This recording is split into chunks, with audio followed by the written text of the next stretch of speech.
Well, let's move forward and look at what ICICI Prudential Mutual Fund has done. They have tilted towards private financials in October.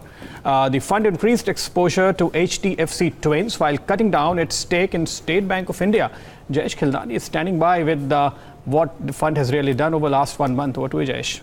Very interesting trends coming out from this mutual fund house analysis that we've been doing for the past 2 days. Coming on to ICICI Prudential, India's largest AMC, in terms of where they have increased stake, this is extremely interesting because all 5 companies that you see on the screen are nifty companies. Now ITC, they've added nearly 1.5 crore shares. Remember, in the month of September also they added nearly 3.5 crore shares. So that is a total of 5 crore shares added in the last 2 months. HDFC Twins, of course, they've added about 50 lakh shares, and Infosys is the other interesting one where they added nearly 22 lakh shares. In the month of September also, that was close to about 28 lakh shares. So nearly 50 lakh shares getting added in Infosys.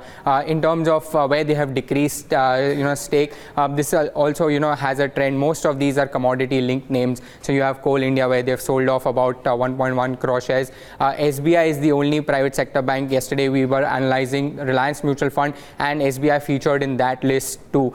So they sold off about 86 lakh shares. Petronet, LNG, Castrol and Tata Steel, the others that where they have reduced stake. In terms of where they have bought fresh positions, have a look at that.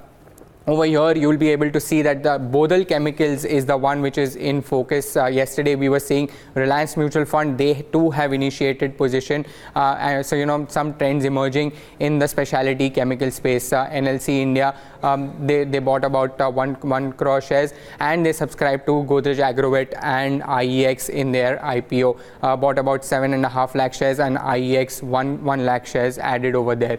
In terms of what they have sold, this is a mixed bag. Birla Corp, they sold as much as 3.3 lakh shares.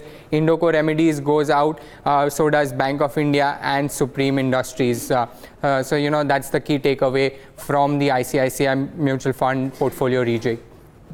Okay, that's interesting. Thanks a lot for that, Jayesh. Bought into some index names. Remember, ICICI has had this history of making some fairly amazing contra calls. They did it in telecom. I think they did it in the metal space way back about 3 years ago. Reaping the benefits. No contra calls here, quite frankly. Pretty much. This could also be kind of an adjustment, Yeah. You have a portfolio, whatever appreciates disproportionately, you book some profit, and whatever falls, you add to it. Like adding ITC and pruning Bank of India and SBI could be part of that strategy. Yeah, I mean, and different, different schemes might have different requirements. Difficult to read into 1 month changes, quite frankly. But, par for the course, I would presume.